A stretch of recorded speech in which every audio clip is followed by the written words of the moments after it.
नमस्कार दोस्तों। आज हम बात करते हैं टोरेक्स कफ सिरप के बारे में, जो कि बहुत ही अच्छा कफ सिरप है। ये आपको कोई भी खांसी हो रखा है, जैसे में सूखी खांसी, काली खांसी और बहुत लंबे समय से आपको खांसी आ रही है, तो इन सब खांसियों में आपको बहुत ही बेनिफिट मिलता है। ये टोरेक्स कफ सिरप के बारे में, तो ये बहुत ही अच्छा कफ सिरप है। ये टॉर्क कंपनी बनाती है इसको।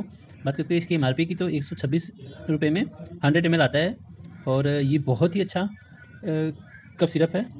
आजकल के मौसम में बहुत ही ज़्यादा ये कारगर है। जिसको खांसी आ रही है वो अपना ले सकता है इसको। बात करते हैं इसके डोजेस के बारे में, तो ये 6 से 7 ml दिन में 3 बार ले सकते हैं गुनगुने पानी के साथ। और ये बहुत ही अच्छा कफ सिरप है। और वीडियो अच्छा लगे तो लाइक कीजिए, चैनल को सब्सक्राइब कीजिए। Thank you.